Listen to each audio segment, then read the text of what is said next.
¿Qué tal, amigos? Sean bienvenidos a una nueva entrega de su programa Enfoques Jurídicos. Boris de León, su servidor, les da las gracias por la sintonía. En esta oportunidad contaremos con la grata presencia del licenciado Fernando Roedán, abogado experto en Derecho Laboral, con quien hablaremos acerca de la regulación del trabajo doméstico en República Dominicana y la propuesta de regulación sometida por el Ministerio de Trabajo. Regresamos en breve.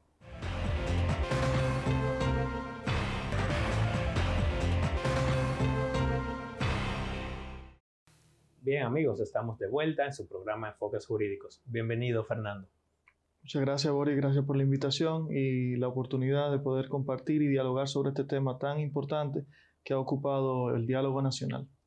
Muy bien. Fernando, creo que para iniciar lo primero que debemos hacer es poner sobre la mesa cómo se encuentra regulado actualmente el trabajo doméstico en la República Dominicana.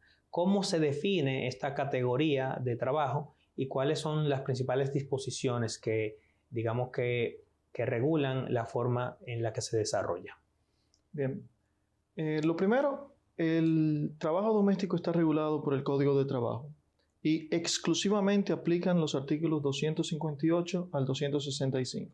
Un conjunto de artículos dentro de los contratos especiales de trabajo. Dentro de los contratos especiales de trabajo está el contrato de las aeronaves, los barcos, el contrato de los menores y también el servicio doméstico, porque el legislador ha reconocido que eso es un tipo de relación que requiere un tratamiento especial. Actualmente, o no actualmente, el Código de Trabajo concibe una serie de derechos al servicio doméstico, que es el trabajo personal subordinado de una persona que se dedica de manera exclusiva, habitual y continua a labores propias del hogar, sin que ello signifique un lucro o una remuneración al empleador o sus parientes. Dentro del servicio doméstico no está solamente las mujeres que prestan servicio, que hacen un tremendo servicio para la familia, sino también los choferes dedicados a la familia, si una familia tiene, por ejemplo, un jardinero también. Claro. La OIT misma ha reconocido que las personas al cuidado de envejecientes o de personas con discapacidad también se considera que prestan un servicio doméstico. De modo que en la noción general, toda persona que presta un servicio personal subordinado de manera exclusiva a las labores propias del hogar y que no represente lucro, muy importante, está entonces regido por estos artículos que son los que reconocen determinados derechos, no todos los reconocidos en el Código de Trabajo. Es decir, que se trata, digamos, de un contrato especial de trabajo. Tiene una regulación especial. Y a propósito de esta consideración que tiene este tipo de trabajo, vale preguntarse si los trabajadores domésticos se benefician del famoso preaviso y el auxilio de cesantía, que pues mucho ha dado de qué hablar a propósito de la normativa que vamos a comentar hoy. Me gustaría saber si estos beneficios, estas prestaciones que ocurren, y pues podrías ilustrar cuándo ocurren al terminar el contrato de trabajo, si también digamos que les beneficia a esta categoría y qué ha dicho la jurisprudencia sobre eso, porque una cosa es que la ley no lo reconozca, pero la jurisprudencia es importante para saber si los jueces históricamente han validado esta situación. Con respecto al servicio doméstico hay que separar un espacio temporal específico, que fue en el momento en que el país ratificó el convenio 189 de la OIT. A partir de ese momento, transcurrido un plazo, el convenio forma parte del ordenamiento interno. De ahí surge una discusión respecto a el reconocimiento de algunos de los derechos que podría concebir ese convenio, inmediato o no. La jurisprudencia de la Suprema Corte de Justicia no se ha pronunciado aún al respecto. La ratificación fue en 2015 y a la fecha no tenemos una jurisprudencia clara, un precedente claro de la Suprema Corte de Justicia, donde disponga si el convenio es de aplicación automática o no. Es una discusión bastante interesante, más en el marco de esta de este anteproyecto de resolución que está sometido a consulta pública, porque de ello se desprende la posible competencia que tenga o no el ministerio de regularlo a través de una resolución. Pero me hiciste otra pregunta que creo que no te respondí ahora. A propósito del preaviso y la cesantía. Sí, el preaviso y la cesantía. Entonces, dividido esa discusión o ese espacio temporal, el Código de Trabajo, que es una ley del 1992, no concibe ni preaviso ni cesantía al empleado doméstico.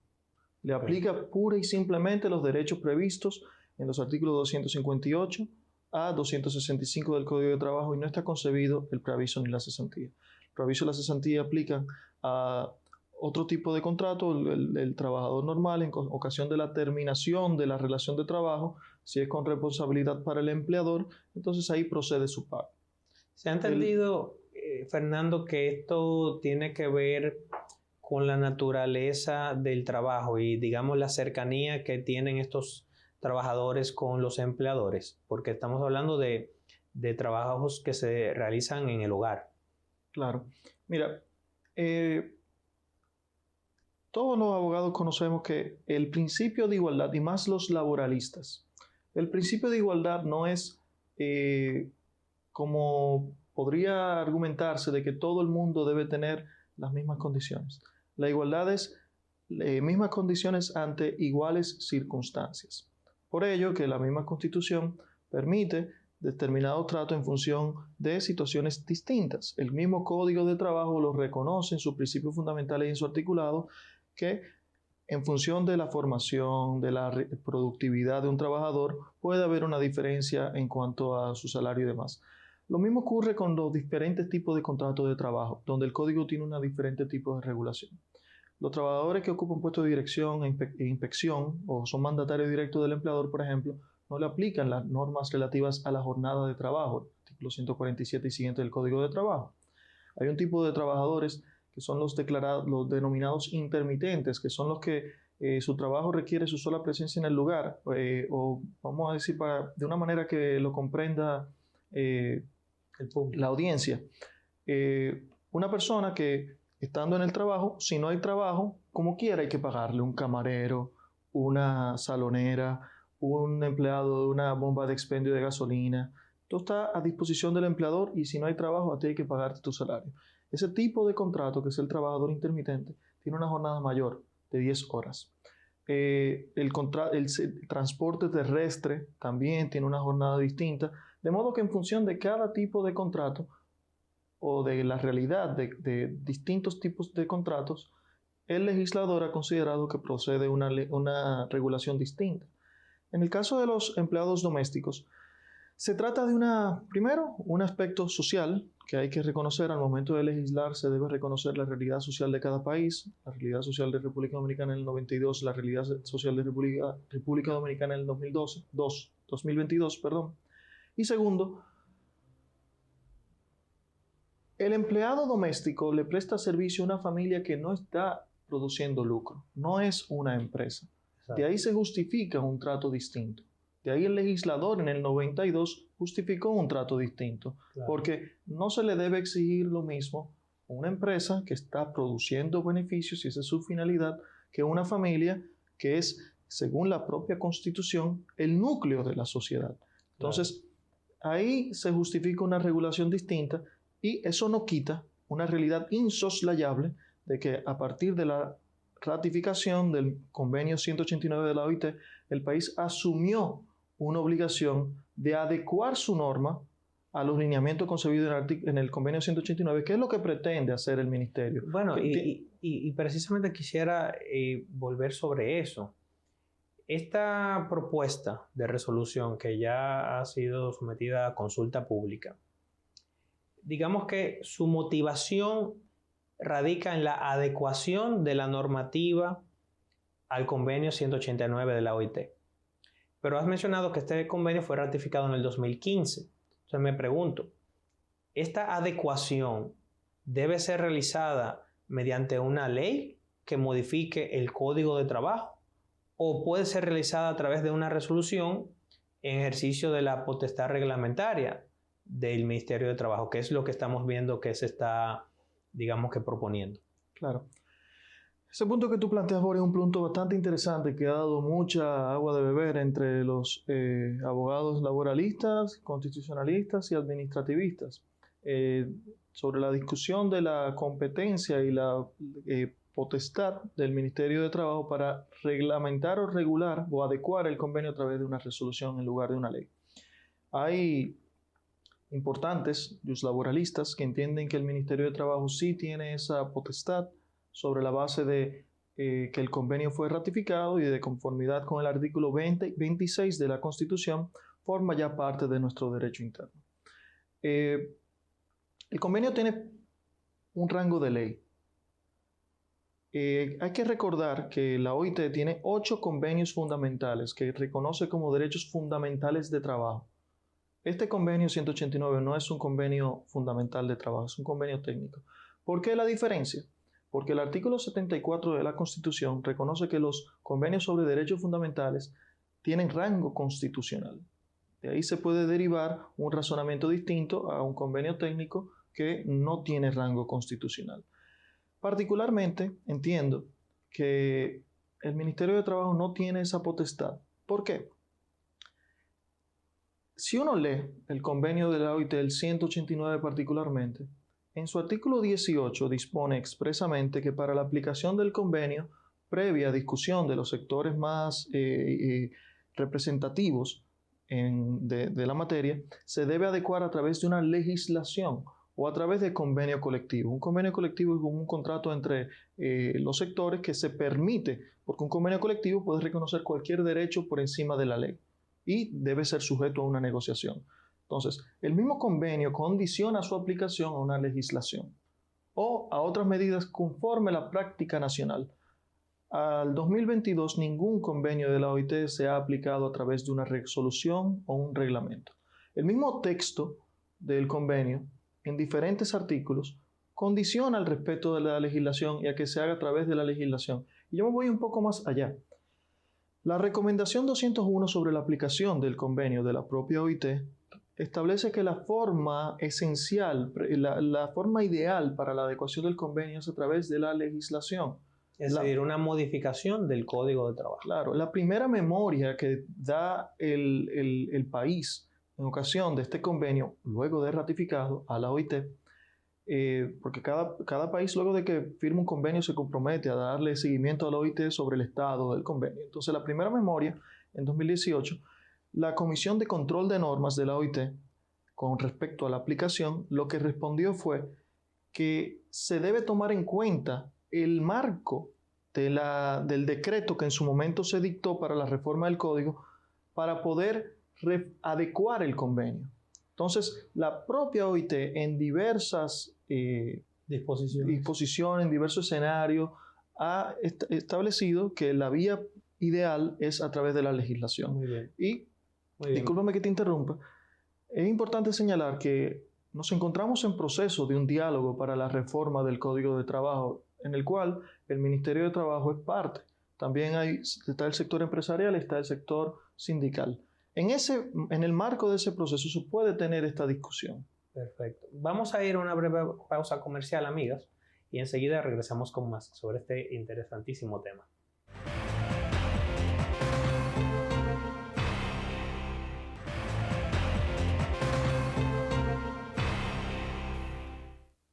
Bien, amigos, estamos de vuelta en su programa Enfoques Jurídicos, compartiendo con el licenciado Fernando Roedán, abogado experto en Derecho Laboral, con quien hablamos acerca de la regulación del trabajo doméstico en República Dominicana y la nueva propuesta de resolución del Ministerio de Trabajo.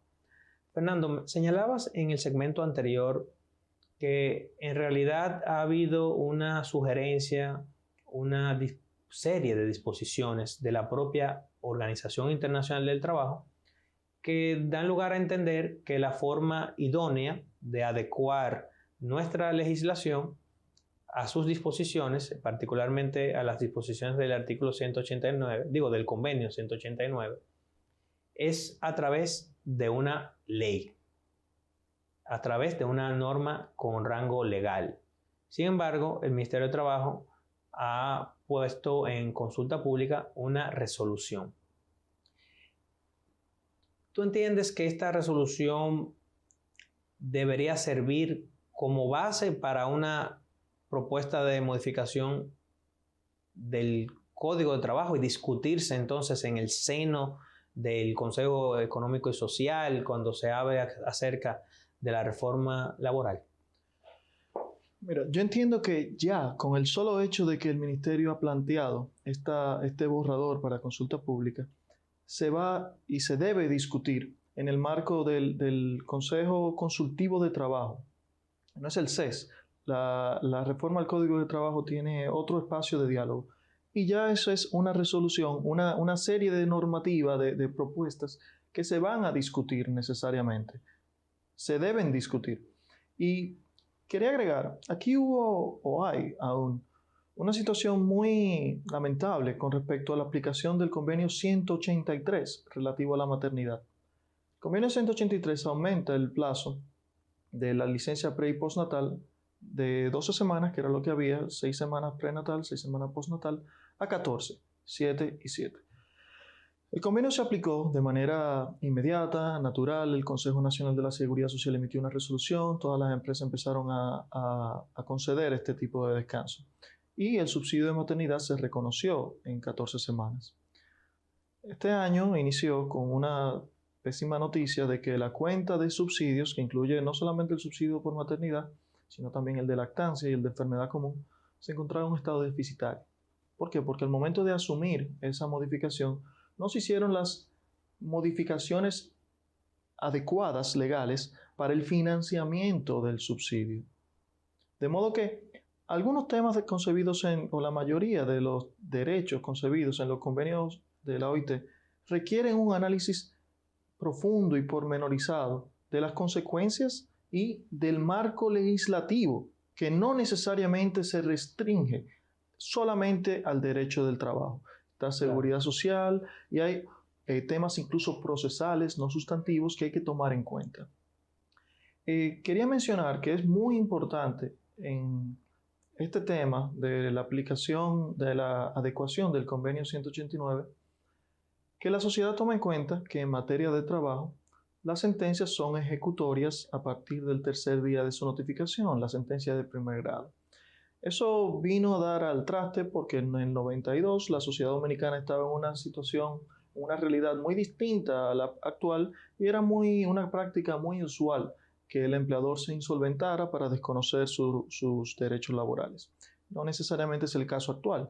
Y, por otra parte, el legislador del 92 nunca no concibió muchos de los derechos que quizá ahora se estarían reconociendo, a sabiendas de que esta disposición de aplicar a los hogares puede traer consecuencias importantes. Claro. Porque para evitar un embargo ejecutivo en un hogar o para evitar determinadas actuaciones que podrían lacerar el núcleo de la sociedad, que es la familia, habría que entonces modificar esa disposición, aunque sea solamente al servicio doméstico, pero hay que discutir y ponderar si realmente queremos que esa disposición aplique a un hogar.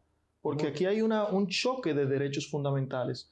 Por un lado, está los derechos fundamentales que necesariamente hay que reconocer al servicio doméstico y tenemos la obligación de reconocer, y por otro lado, algunos derechos fundamentales que responden a la familia, que quizás en este caso por un tema procesal puedan verse lacerados o impedidos del conocimiento completo de un proceso judicial. Y esas son discusiones de aspecto de carácter procesal con una implicación práctica muy importante que necesariamente se deben discutir y por vía de resolución no se pueden solucionar los problemas que eso puede plantear.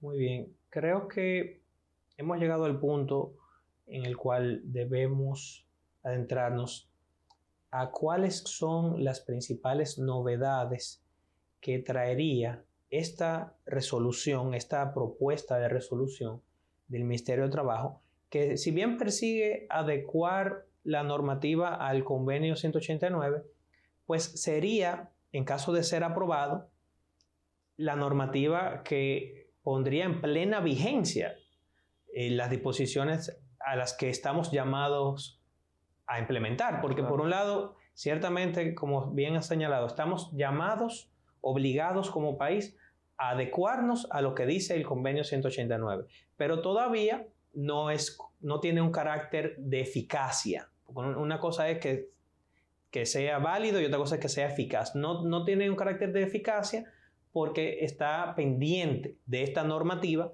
que, según bien has comentado, el propio las propias instituciones de la OIT recomiendan que sea a través de una ley.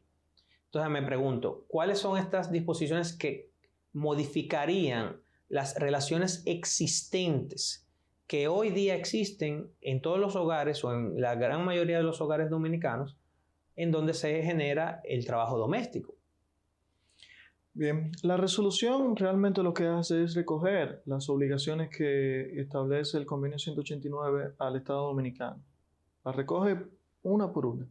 En sentido práctico, ¿qué diferencias, qué beneficios trae o qué nuevas regulaciones trae? Algunas son de aplicación inmediata, otras serían sujetos a una posterior resolución.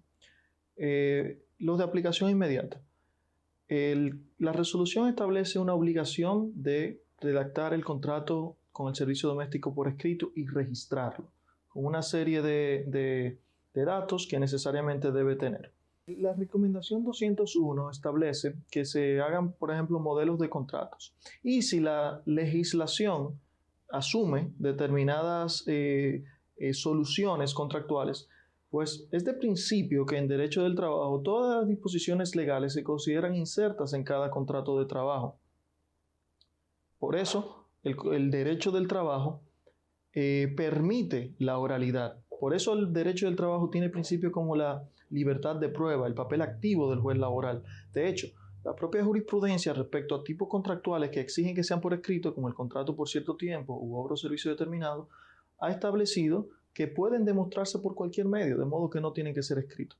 Es un formalismo o un formalismo excesivo que es ajeno a la naturaleza propia del derecho del trabajo y a la jurisprudencia, porque cuando uno contrata a alguien, uno no está necesariamente firmando contratos y hay muchas personas, principalmente familias, que no van a tener esa posibilidad.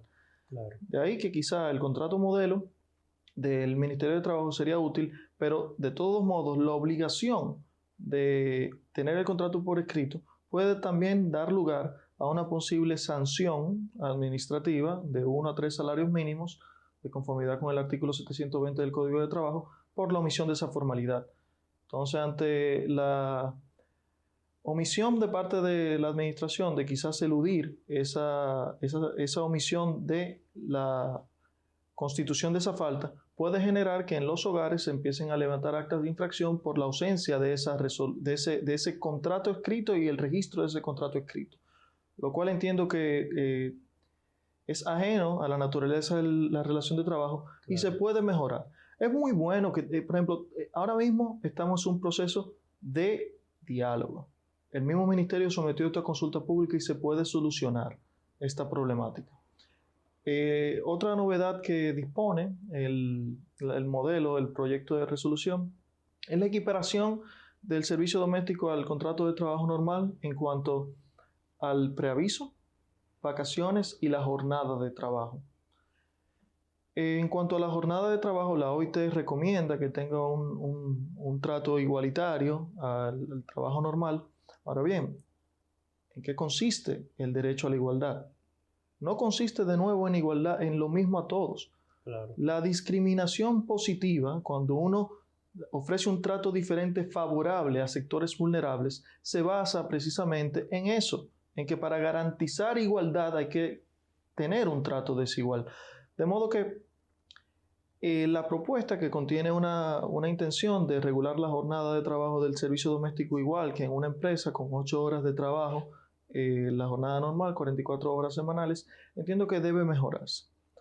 El mismo código tiene una jornada más extendida para los trabajadores intermitentes y la realidad social y práctica del servicio doméstico haría de muy difícil cumplimiento, además, que habría una posible contradicción con respecto al principio de igualdad ante la realidad de que no se trata de la misma relación.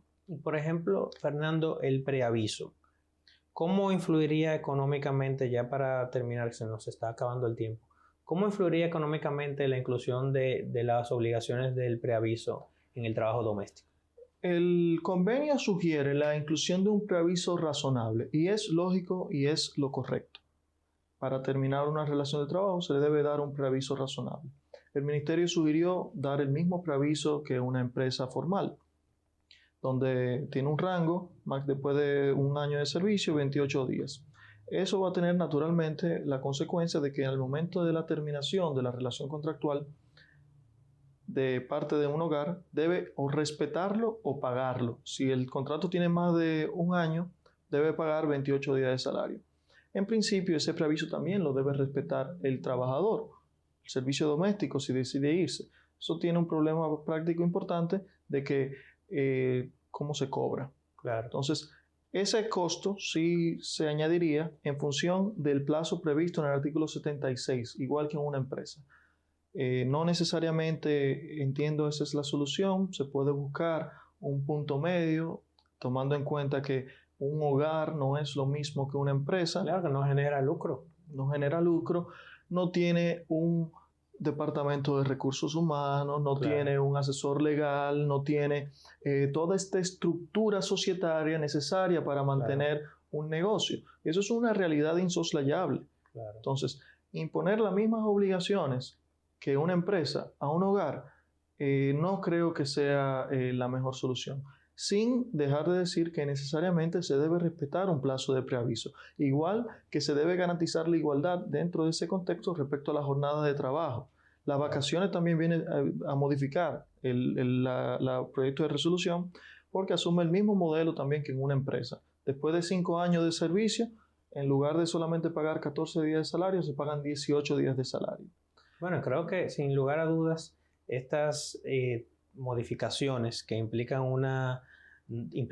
una nueva etapa en la concepción normativa del trabajo doméstico, pues evidentemente que sería mejor que sean fruto del consenso legislativo, el consenso que digamos que se desarrolla en el Congreso Nacional, donde podría discutirse, digamos que aún con mayor amplitud el tema, porque de pronto veo que realmente son algunas modificaciones estructurales que impactarían no solamente en la economía del hogar, sino también en las posibilidades que tienen las mujeres y los hombres que salen a trabajar y que dejan en su hogar a un empleado o una empleada doméstica para poder ellos trabajar en sus respectivas labores. Claro. De manera que te agradecemos, Fernando, por tu tiempo. Hasta una próxima entrega de su programa Enfoques Jurídicos.